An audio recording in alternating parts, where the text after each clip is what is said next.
ॐ अथ नित्यो नारायणः ब्रह्मा नारायणः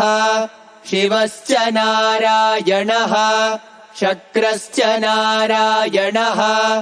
द्यावा पृथिव्यौ च नारायणः कालश्च नारायणः दिशश्च नारायणः ऊर्ध्वश्च नारायणः अधश्च नारायणः अन्तर्बहिश्च नारायणः नारायण एवेदगुं सर्वम्